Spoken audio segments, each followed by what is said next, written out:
प्यारे बच्चों, इस तरह से हम इस पाठ के विभिन्न श्लोकों को हमने देखा, उनके शब्दार्थ को देखा, शब्द रूपों को देखा, विभिन्न कठिनाइयाँ थी उनको हमने हल किया।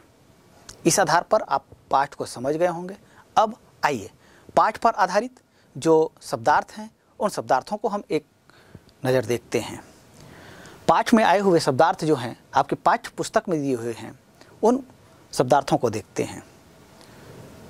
उद्यमः, उद्यमः यह कैसे बना है? उत धन यम के योग से उद्यमः यह शब्द बना है और इसका तात्पर्य होता है उद्योग या परिश्रम। साहसम, साहसम का तात्पर्य होता है उत्साह। धैर्यम, धैर्यम का तात्पर्य होता है धीरज या धैर्य। वर्तन्ते, आपको पहले बताया था पाठ को जब हम पढ़ रहे थे या समझ रहे थे उस समय, वर्तन्ते यह वृत्त धातु का रूप है। वृत्त धातु लट लकार में बहुवचन का रूप, आत्मनेपद का रूप है। ते एते अन्ते इसका प्रयोग होता है। तो यहाँ पर क्या हुआ है? वर्तन्ते, वर्तते, वर्तेते, वर्तन्ते ये रूप बनता है। तो यहाँ पर वर्तन्ते वृत्त धातु लट लकार बहुवचन का रूप है और इसका तात्पर्य होता है रहते हैं या होते हैं। सहायकृत, इसका तात्पर्य होता है सहायता करने वाला। आख्याति, आ धन ख्या, ख्या धातु में आ उपसर्ग का प्रयोग हुआ है और यह भी लट लकार का रूप है। इसका तात्पर्य होता है कहता है। भासितम, भास धातु प्रत्यय का प्रयोग हुआ है और इसका तात्पर्य होता है बोला या बोली। संभ्रमः, इसका तात्पर्य होता है उद्वेग या हड़बड़ी। स्नेहम, इसका तात्पर्य होता है प्रेम को। वपुः, वपुः का मतलब होता है शरीर। सुधियः, शोभनाधिः येषां ते, ये एक समासिक पद है।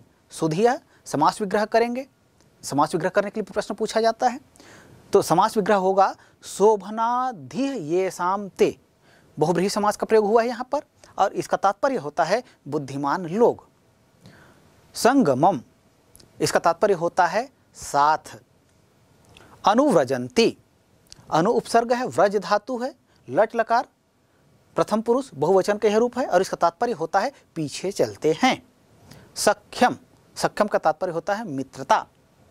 समानशील व्यसनेषु, यह भी एक समासिक पद है। इस समासिक पद को हम यदि अलग करें तब इसका समास विग्रह होगा समाने शीले व्यसने येषां तेषु, बहुब्रीहि समास। इसका तात्पर्य होगा जिनके स्वभाव व लगाव एक समान हो उनमें। इसी तरह से ये जो शब्द है इसको छोटा करके दिया जा सकता है समास विग्रह करने के लिए। समास को छोटा करके यदि दे दिया गया शील व्यसने यह शब्द दे दिया गया और इसका अब समास विग्रह करना है तब क्या होगा? शीलम च व्यसनम च, यहाँ पर द्वंद्व समास का प्रयोग होगा और इसका तात्पर्य क्या होगा? शील और व्यसन अर्थात स्वभाव और लगाव। मदाय, इसका तात्पर्य क्या होगा? मदाय मतलब मद के लिए या घमंड के लिए या अहंकार के लिए। परेशान, परेशान का तात्पर्य होता है दूसरों का। परिपीडनाय, यह भी समासिक पद है। समास विग्रह करें तो इसका रूप होगा, देखिए परिपीडनाय ये कैसे बना है? परि उपसर्ग का प्रयोग हुआ है, पीड़न शब्द है और इसमें चतुर्थी व्यक्ति प्रयोग हुआ है। तो इस समासिक पद का समास विग्रह करना है तब इसका रूप हो बनेगा परितः पीडनम इति परिपीडनाय। अब यही भाव समास है और इसका तात्पर्य होता है हर प्रकार से कष्ट के लिए। सम्मोहः, इसका तात्पर्य होता है अज्ञान। स्मृति विभ्रमः, यह भी समासिक पद है। समास विग्रह करें इसका रूप बनेगा स्मृतेः विभ्रमः। षष्ठी तत्पुरुष समास का प्रयोग हुआ है यहाँ। इसका तात्पर्य होता है स्मरण शक्ति का नष्ट होना। प्रणश्यति, यह रूप बना है, प्र उपसर्ग है, नस धातु है, लट लकार प्रथम पुरुष एक वचन का रूप है और इसका तात्पर्य होता है नष्ट होता है। अविद्यस्य, यह समासिक पद है। इसका समास विग्रह करेंगे तो रूप बनेगा, समास विग्रह का रूप होगा अविद्यमाना विद्या यस्य सह अविद्यः तस्य। ये बहुब्रीहि समास है और इसका तात्पर्य होता है विद्याहीन का या मूर्ख का। कुतः, यह अव्यय सूचक पद है, अव्यय पद है और इसका प्रयोग जो है पंचमी विभक्ति के अर्थ में किया जाता है। इसका तात्पर्य होगा कहाँ से। अधनस्य, यह समासिक पद है, समास विग्रह करें तो इसका रूप बनेगा न धनम तस्य सह अधनः। अधनस्य, यह समासिक पद है, इसका समास विग्रह का रूप होगा न धनम तस्य सह अधनः तस्य। बहुब्रीहि समास है यहाँ और इसका तात्पर्य होता है दरिद्र का। सैले सैले श्लोक में प्रयुक्त हुआ था। देखिए यहाँ जितने भी पद आए हैं वे सभी कैसे हैं, विभिन्न श्लोकों में प्रयुक्त हुए हैं। तो सैले सैले इसका तात्पर्य होता है प्रत्येक पर्वत पर। माणिक्यम, इसका मतलब होता है रत्न। मौक्तिकम, मौक्तिकम का तात्पर्य होता है मोती। निवारयति, नि धन व्री धन निच, लट लकार प्रथम पुरुष एक वचन के रूप है। इसका अर्थ होता है रोकता है। योजयते, युज धन नीच, लट लकार प्रथम पुरुष एक वचन और ये आत्मनेपद का रूप है। इसका तात्पर्य होता है लगाता है। निगुहति, नि धन गुह, लट लकार प्रथम पुरुष एक वचन का रूप है। इसका तात्पर्य होता है छिपाता है। गुह्यम, गुह धातु यत् प्रत्यय का इसमें योग हुआ है। इसका तात्पर्य होता है गुप्त बात को। गुह्यम कह रहे हैं तो गुह धातु में जब यत् प्रत्यय लगता है तो उसका रूप बनता है गुह्य और यहाँ पर प्रयुक्त हुआ है गुह्यम। यह द्वितीय विभक्ति का रूप है। तात्पर्य होता है गुप्त बात को। आपदगतम, विपत्ति में पड़े हुए को। जहाति, इसका तात्पर्य होता है छोड़ता है। स्तवन्तु, स्तुति करें या प्रशंसा करें। समाविशतु, सम धन आ धन विष, लोट लकार प्रथम पुरुष एक वचन का यह रूप है। इसका तात्पर्य होता है आए। अद्यैव, अद्य धन एव, यहाँ पर वृद्धि स्वर संधि हुआ है और इसका अर्थ होता है आज ही। युगांतरे, युग धन अंतरे, दीर्घ स्वर संधि का प्रयोग हुआ है यहाँ। इसका तात्पर्य होता है बहुत दिनों बाद। यथेष्टम, यह समासिक पद है, समास विग्रह करें तो इसका रूप होता है इष्टम अनतिक्रम्य। अव्ययी भाव समास है। इसका तात्पर्य होता है इच्छानुसार। प्रविचलंती, प्र और वि ये दोनों उपसर्ग हैं। चल धातु है, लट लकार प्रथम पुरुष बहुवचन का रूप है और इसका तात्पर्य होता है हटते हैं। अखिलाह, इसका अर्थ है समस्ता। अखिलाह, इसका अर्थ है समस्त। वेद्यम, वेदितुम योग्यम, अर्थात जानने योग्य बातों को। वही का तात्पर्य होता है ही। दृष्टिपूतम, यह समासिक पद है। यह तृतीय तत्पुरुष का प्रयोग हुआ है। जब समास पृथक करेंगे तो दो शब्द मिलकर बना है दृष्टिपूतम, दृष्टि और पूतम।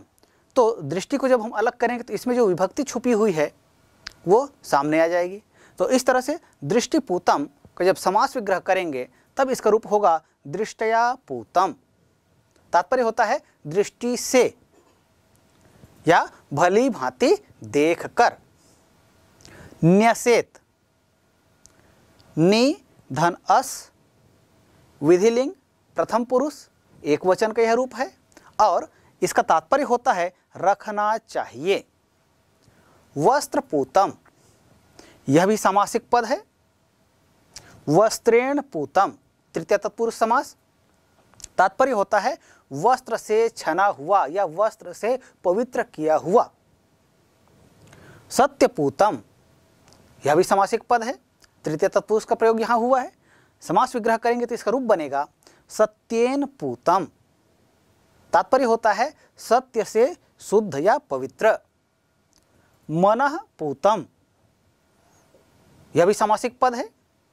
समास विग्रह करें तो रूप बनेगा मनसा पूतम, तृतीय तत्पुरुष समास। यहाँ मनः पूतम का तात्पर्य होता है पवित्र मन से। समाचरेत, सम धन आ धन चर धन विधिलिंग लकार प्रथम पुरुष एक वचन का यह रूप है और इसका तात्पर्य होता है भली भांति व्यवहार करना चाहिए। सुप्रभातम, यह भी समासिक पद है। समास विग्रह करें तो इसका रूप बनेगा शोभनम प्रभातम, प्रादि तत्पुरुष समास। इसका अर्थ होता है सुंदर प्रभात या सुंदर प्रातः काल। उदेश्यति, उत धन इण धन लिट लकार प्रथम पुरुष एक वचन। इसका तात्पर्य होता है उदय होंगे या उदय होगा या उदित होगा। कोस गते, समासिक पद है। समास अलग करें तो यह होगा कोसे गते, सप्तमी तत्पुरुष समास का यहाँ प्रयोग हुआ है। इसका तात्पर्य होता है कमल दलों के मध्य में स्थित।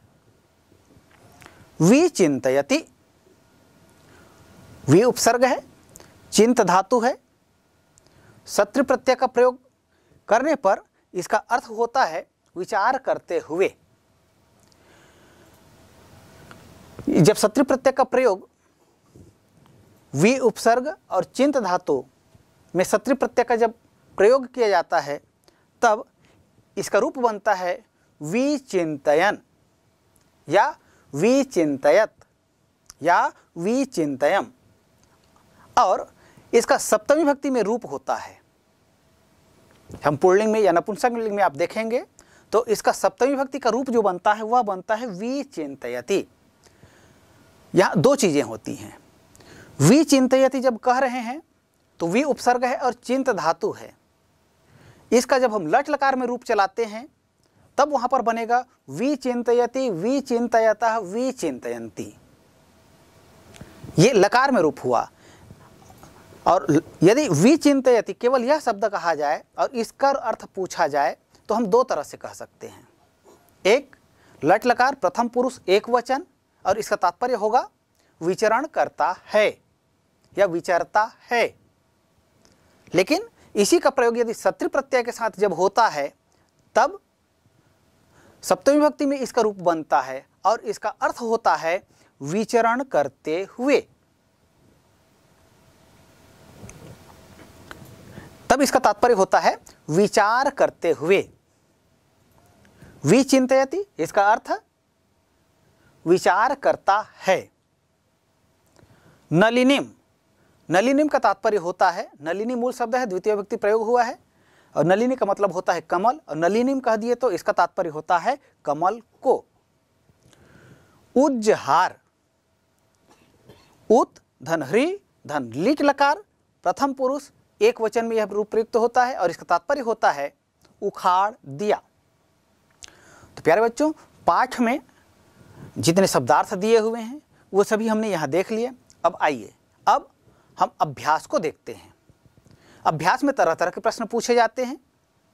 विभिन्न परीक्षाओं में पाठ से संबंधित जो प्रश्न पूछे जाएंगे उनमें से एक तरीका यह हो सकता है कि किसी भी श्लोक की कोई भी एक पंक्ति दी जाए या एक चरण दिया जाए और उससे संबंधित कोई प्रश्न पूछ दिया जाए।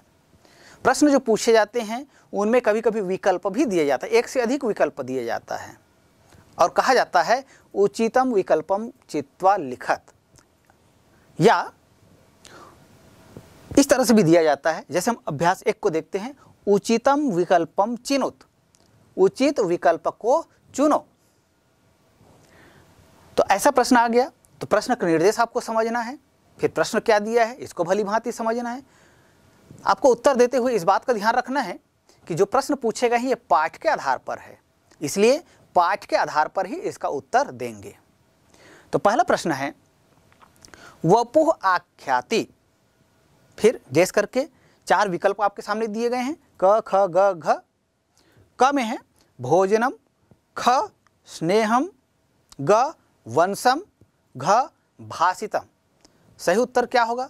पाठ आप देखें और पाठ के आधार पर देखेंगे तो श्लोक में जो आया है उसके आधार पर इसका उत्तर होता है भोजनम। वपुः आख्याति भोजनम। दूसरा प्रश्न देखते हैं। खलस्य विद्या कस्मै भवति? 4 विकल्प दिए हुए हैं। क ज्ञानाय, ख विवादाय, ग रक्षणाय, घ दानाय। कौन सा उत्तर सही होगा? हाँ, बिल्कुल सही। इसका उत्तर होगा विवादाय। खलस्य विद्या विवादाय भवति। अगला प्रश्न, के न सर्वत्र भवन्ति? कौन जो है सब जगह नहीं होते हैं, यह तात्पर्य है इसका। 4 विकल्प यहां दिए हुए हैं। क माणिक्यानि, ख चंदनम, ग साधवः, घ मौक्तिकाणि। अब उत्तर कौन सा सही है पाठ के आधार पर? हाँ, बिल्कुल सही। इसका उत्तर है साधवः।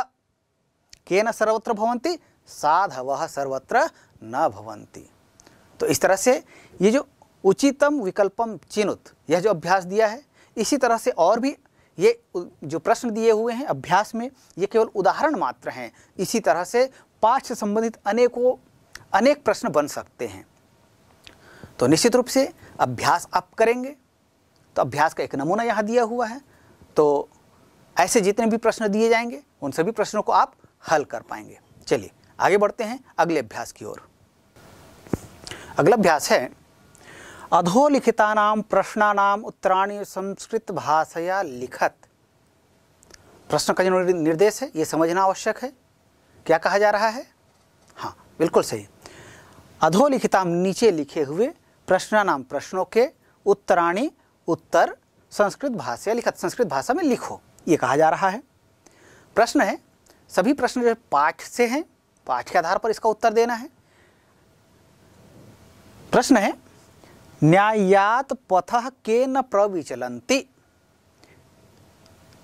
प्रश्न को आपको समझना है, क्या पूछा गया है? न्याय के पथ से कौन विचलित नहीं होते हैं? उत्तर क्या होगा? देखिए, प्रश्नों की भाषा में उत्तर दें। न्यायात पथः के, यह प्रश्नवाचक शब्द है। प्रश्नवाचक शब्द के स्थान पर उत्तरवाचक शब्द है, इसको स्थापित कर दीजिए, प्रश्न का उत्तर हो जाएगा। कैसे करेंगे? के स्थान पर क्या होगा? धीरा, ये होना है। यदि एक शब्द में उत्तर दो कहा जाएगा, यदि प्रश्न यही है और एक शब्द में उत्तर लिखने के लिए कहा जाए, न्यायात पथः के न प्रविचलन्ति, तो आप लिख देंगे केवल धीरा। लेकिन कहा जाए कि पूर्ण वाक्येन उत्तरत, पूर्ण वाक्य में उत्तर दो, तब क्या कहेंगे? तब तरीका होगा न्यायात पथः, तब न्यायात पथः धीराः न प्रविचलन्ति, ऐसा कह दीजिए, हो गया उत्तर। अर्थात न्याय के पथ से धीर पुरुष जो होते हैं वे विचलित नहीं होते हैं, अर्थात हटते नहीं हैं, अपने मार्ग पर वे चलते हैं, अडिग रहते हैं। यह हिंदी में तात्पर्य हुआ। प्रश्नों को उत्तर संस्कृत में भी पूछा जा सकता है, हिंदी में पूछा जा सकता है, इसलिए दोनों को आपको समझना आवश्यक है। चलिए आगे बढ़ते हैं। अगला प्रश्न है साधौ शक्ति किमर्थम भवति। साधु की शक्ति किस लिए होती है? तो उत्तर क्या होगा? साधु की शक्ति परेशान रक्षणार्थम भवति, ये उत्तर है। तो उत्तर को पूर्ण वाक्य में उत्तर देना है। क्या होगा? साधौ शक्ति परेशान रक्षणार्थम भवति। हिंदी में साधु की शक्ति दूसरों की रक्षा के लिए होता है, या कह सकते हैं कि परोपकार के लिए होता है। अगला प्रश्न लेते हैं। कह वंशम आख्याति, कौन वंश में प्रसिद्ध होता है? तो विनयः, विनयः वंशम आख्याति। विनय वंश को प्रसिद्ध करता है,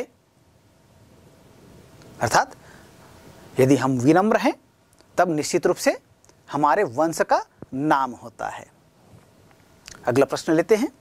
कस्मात् बुद्धिर्नाशो भवति, किससे बुद्धि का नाश हो जाता है? हिंदी में इसका अर्थ हुआ। उत्तर क्या होगा? स्मृति भ्रंशात्, ये उत्तर है। तो इस उत्तर को क्या करना है? वाक्य में आपको योजित करना है। तो कहाँ पर करेंगे? जहाँ पर प्रश्नवाचक शब्द है वहाँ। इस वाक्य में कस्मात् बुद्धिर्नाशो भवति, ये वाक्य है, इसमें प्रश्नवाचक शब्द कौन सा है? सही है, कस्मात्। तो कस्मात् के स्थान पर आपको लिखना है, क्या लिखना है? स्मृतिभ्रंशात्।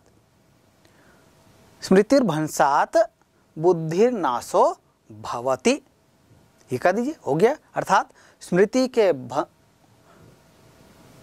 नष्ट हो जाने पर बुद्धि का नाश होता है। इस तरह से जो प्रश्न दिए जाएंगे उनके उत्तर संस्कृत में भी लिखना हो सकता है और हिंदी में भी उत्तर लिखना हो सकता है। तो पाठ को चूंकि आप लोग भली भांति समझे हैं, इसलिए इसके उत्तर भी आप भली भांति दे सकते हैं। चलिए आगे बढ़ते हैं। हमारा अगला अभ्यास है स्तंभ मेलनम कुरुत, अर्थात स्तंभ को मेल कीजिए, उचित संबंध जोड़िए। अर्थात दो खंड दिए हुए हैं और दोनों खंडों में जो प्रश्न दिए हुए हैं वो उनको हमको क्या करना है? सुमेल करना है, अर्थ के साथ में योजित करना है। तो देखते हैं, जो खंड अ और खंड ब, खंड अ में जो लिखा हुआ है उसके सामने लिखा है क्या, ये मैं बता रहा हूँ।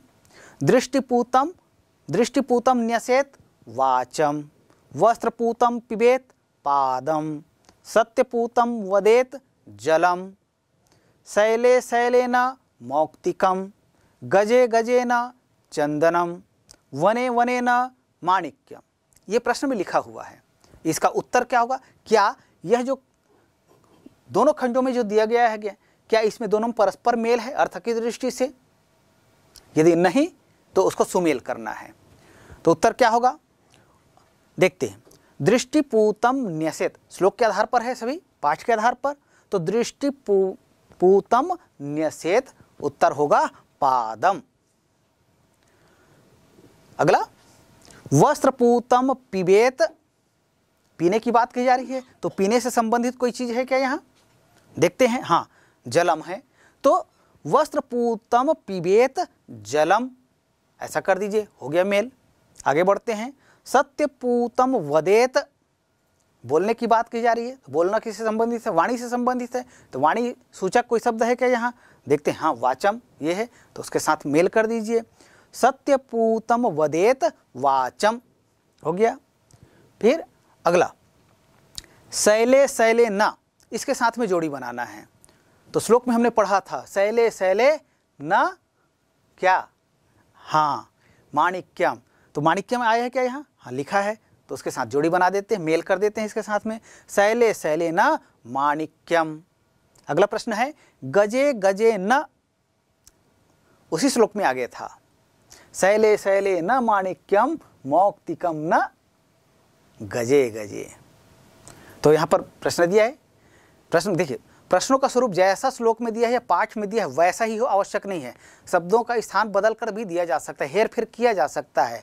थोड़ा सा इसको घुमाने, जैसे प्रश्नों में कहा जाता है कि नहीं प्रश्न घुमा दिया कहते हैं, तो इनके लिए आपको तैयार रहना है कि आप जैसा पढ़े हैं वैसा ही प्रश्न पूछा जाए, आवश्यक नहीं है। आप पाठ को कितना समझे हैं ये इसकी भी परख की जाती है।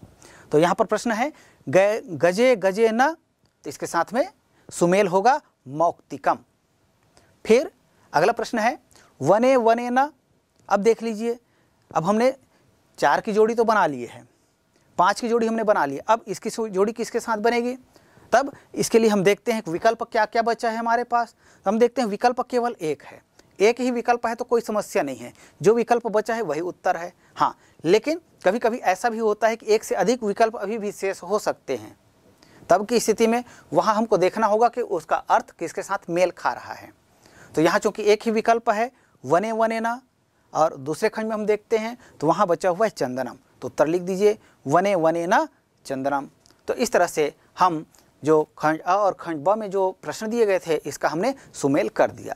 तो इस तरह से अलग अलग तरह से शब्द रूप के साथ में दिया जा सकता है, धातु रूप के साथ में दिया जा सकता है, अव्यय के साथ में दिया जा सकता है, या इस तरह के जो आए हैं इसके साथ में सुमेल करने के लिए आपको दिया जा सकता है, या विलोम या पर्याय का भी दिया जा सकता है, क्रिया और कर्ता का दिया जा सकता है। तो इस तरह से अलग अलग जो है प्रश्न जो है इस पर सुमेल पर बनाया जा सकता है और परीक्षा में आ सकता है। इसके लिए आपको तैयार रहना है।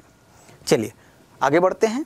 हमारा अगला अभ्यास है अधोलिखितानाम संस्कृत भाषा अनुवादम कुरुत, अर्थात नीचे लिखे हुए वाक्यों का हमें संस्कृत में अनुवाद करना है। पहला वाक्य है विद्या ज्ञान के लिए होती है। देखिए, अब ये जब कह रहे हैं, इसका क्या करना है, हमको संस्कृत में अनुवाद करना है। तो आपको ये देखना है कि इसमें कर्ता क्या है। कर्ता हमको दिख रहा है विद्या। तो विद्या जो है किस पुरुष में है, ये देखते हैं प्रथम पुरुष में है। किस वचन में है, एक वचन में है। तो इसलिए कर्ता जब प्रथम पुरुष और एक वचन में है तो क्रिया का जो रूप है वो भी कैसा होगा, प्रथम पुरुष और एक वचन में होगा। तो क्रिया क्या है यहाँ पर, होती है। होती है के लिए क्या कहते हैं, भू धातु का प्रयोग करते हैं। तो भू धातु लट लकार प्रथम पुरुष का रूप क्या होगा, भवति। तो विद्या ज्ञानाय भवति, इस ऐसा कर दीजिए, हो गया। विद्या ज्ञान के लिए होती है, विद्या ज्ञानाय भवति। अगला, आलसी मनुष्य को विद्या प्राप्त नहीं होती है। अलसस्य विद्या प्राप्तम न भवति, अर्थात आलसी व्यक्ति को विद्या प्राप्त नहीं होती है।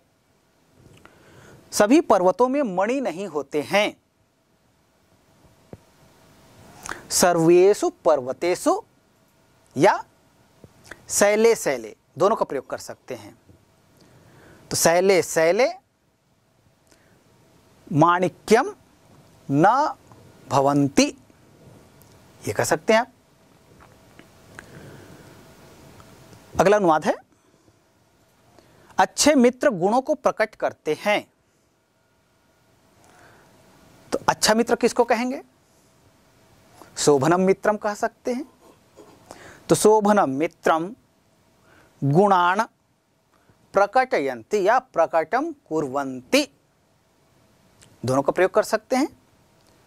अच्छे मित्र गुणों को प्रकट करते हैं, शोभनम मित्रम गुणान प्रकटयन्ति। अच्छे मित्र गुणों को प्रकट करते हैं। शोभनम मित्रम गुणान प्रकटम कुर्वन्ति या शोभनम मित्रम गुणान प्रकटयन्ति अथवा सन्मित्रम गुणान प्रकटयन्ति। इस तरह से हम इसका अनुवाद कर सकते हैं। ध्यान दीजिएगा, अनुवाद के लिए अलग अलग शब्दों का भी प्रयोग किया जा सकता है। अर्थ समान होना चाहिए। ऐसा आवश्यक नहीं है कि जिस शब्द का प्रयोग अनुवाद के लिए किया गया है उसी शब्द का प्रयोग आप करें। उसका प्रयोग नहीं करके आप दूसरे शब्द का भी प्रयोग कर सकते हैं। अगला वाक्य आता है, धीर पुरुष न्याय मार्ग से विचलित नहीं होते हैं। तो धीर पुरुष के लिए क्या कहेंगे, धीराह या धैर्यशीलाह। तो धीराह न्याय मार्गात न विचलन्ति, न विचलन्ति। धीराह न्याय मार्गात न विचलन्ति, ऐसा कह दीजिए। तो ये हो गया, अर्थात धीर पुरुष जो है न्याय के मार्ग से विचलित नहीं होते हैं। हमारा अगला अभ्यास है, देखिए जब हम अभ्यासों की बात कर रहे हैं तो अभी तक क्या हो रहा था, प्रश्न का निर्देश पहले दिया जा रहा था, उसके पश्चात प्रश्न दिए जा रहे थे। अभी यह जो अभ्यास आ रहा है उसमें आप देख रहे हैं एक श्लोक पहले दिख रहा है, निर्देश उसके नीचे है। तो ऐसा भी किया जा सकता है। आइए हम इस अभ्यास को देखते हैं। श्लोक पहले है, श्लोक है, पापान निवारयति योजयते हिताय गुह्यम निगूहति गुणान प्रकटी करोति आपदगतम च न जहाति ददाति काले सन्मित्र लक्षण मिदम प्रवदन्ति संतः। ये श्लोक हो गया। श्लोक के नीचे लिखा हुआ है, उक्त श्लोकानुसारेण अधोलिखितानां प्रश्नानां उत्तरत, अर्थात इस श्लोक के आधार पर नीचे लिखे हुए प्रश्नों के उत्तर दो, ये कहा जा रहा है। तो श्लोक पहले दिया गया, निर्देश बाद में दिया गया। अब इसके नीचे फिर प्रश्न दिए गए हैं, उन प्रश्नों के उत्तर आपको श्लोक के आधार पर देना है। तो विभिन्न परीक्षाओं में इस तरह के प्रश्न पूछे जा सकते हैं। कोई आवश्यक नहीं कि एक श्लोक दिया गया और उसका अर्थ पूछा जाए या भावार्थ पूछा जाए। श्लोक देकर उस पर आधारित विभिन्न प्रश्न भी विभिन्न परीक्षाओं में आजकल पूछे जाते हैं। तो ऐसा हो सकता है। तो इसका एक नमूना यहाँ है। प्रश्न है, सन्मित्रस्य एकम लक्षणम लिखतु, अर्थात अच्छे मित्र के एक लक्षण लिखो, ये कहा गया। तो वैसे तो अनेक लक्षण हैं, श्लोक में दिए हैं, उनमें से कोई एक उत्तर आपको लिखना है। तो हम पहला ही शब्द देखते हैं, पापान निवार्यति। यह भी सन्मित्र का ही लक्षण है, तो केवल आप इसको भी लिख सकते हैं। और सन्मित्रस्य एकम लक्षणम, एक ही लक्षण लिखना ये कहा गया है, तो आप लिख सकते हैं सन्मित्रस्य एकम लक्षणम अस्ति पापान निवारयति। अर्थात अच्छा मित्र का लक्षण है कि वह पापों से दूर रखता है।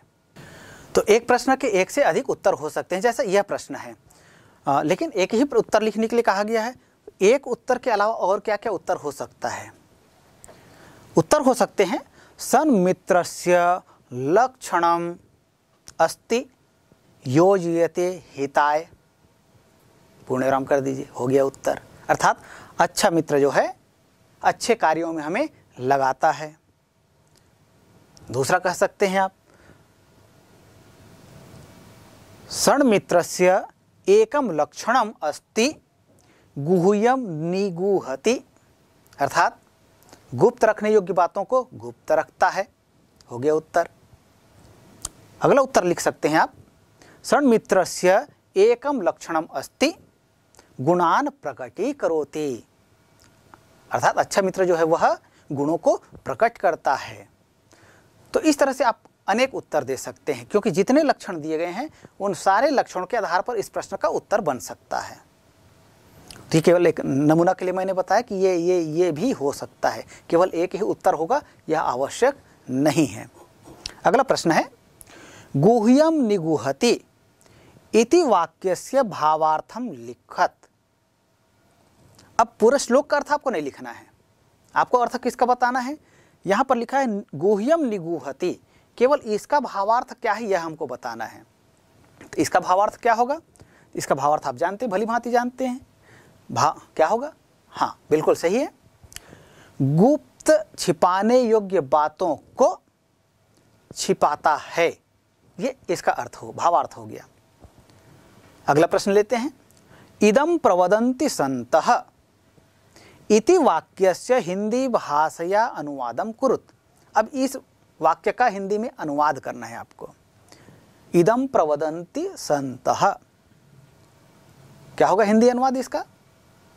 बिल्कुल सही है, संत ऐसा कहते हैं। हो गया। अगला प्रश्न ददाति इति क्रियापदस्य कर्तृपदम किम अस्ति। पूरा श्लोक जो है यहाँ पर ददाति एक क्रिया का प्रयोग किया गया है, उस क्रिया का कर्ता पद क्या है। अर्थात यह जो ददाति पद है क्रियापद, यह किसके लिए आया है, इसका कर्ता पद कौन सा है, कौन सा कर्ता पद जोड़ेंगे तो यह वाक्य हमारा पूरा होगा। श्लोक के आधार पर इसका चयन करना है। तो देखते हैं यहाँ पर जितना लक्षण बताया गया है मित्र का, या जितनी क्रियाओं का प्रयोग किया गया है वो सभी सन्मित्र के लक्षण हैं, अर्थात अच्छे मित्र के लक्षण, अर्थात मित्र के बारे में ही कहा गया है। तो उत्तर क्या होगा? ददाति इति क्रियापदस्य कर्तृपदम अस्ति सन्मित्रम। अगला प्रश्न लेते हैं गतम इति पदे प्रकृति प्रत्ययश्च लिखत। यह महत्वपूर्ण प्रश्न है। ऐसा भी प्रश्न पूछा जा सकता है, किसी एक शब्द को लिया जाए, उसमें विभक्ति क्या है ये पूछा जा सकता है, उसका वचन क्या है ये पूछा जा सकता है, मूल शब्द या मूल धातु क्या है ये पूछा जा सकता है, या उसमें कौन सा प्रत्यय का प्रयोग किया गया है ये भी पूछा जा सकता है। तो ऐसा ही यहाँ पर यह प्रश्न आया है।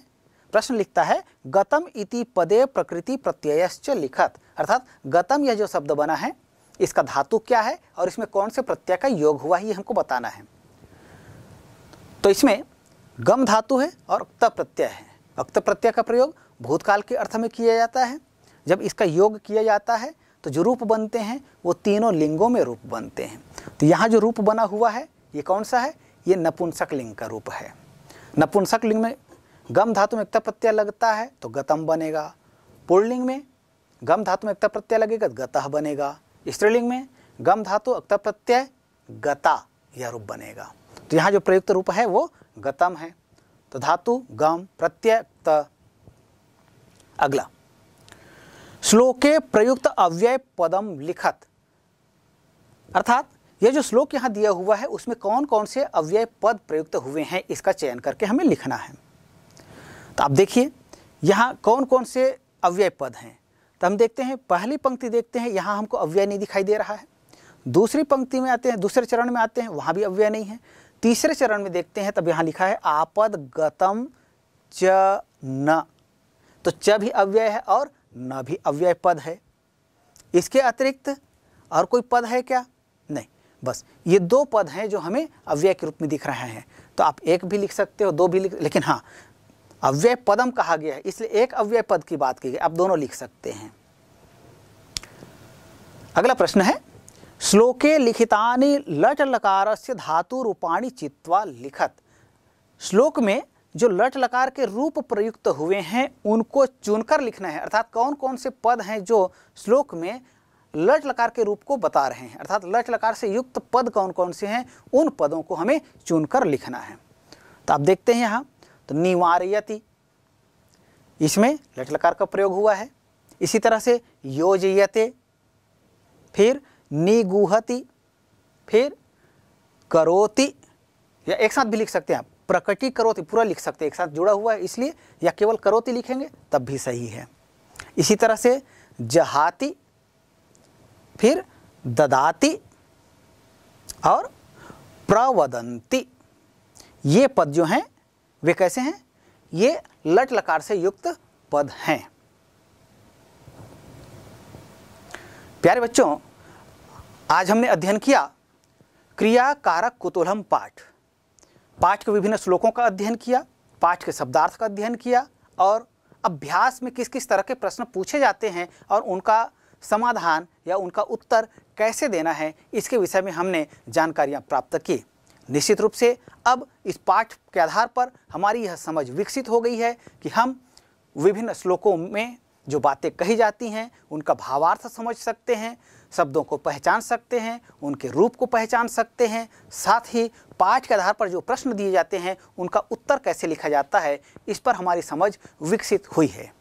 तो चलिए इसी के साथ अब हम पुनः एक नए पाठ के साथ पुनः मिलेंगे। तब तक के लिए सर्वेभ्यो नमो नमः।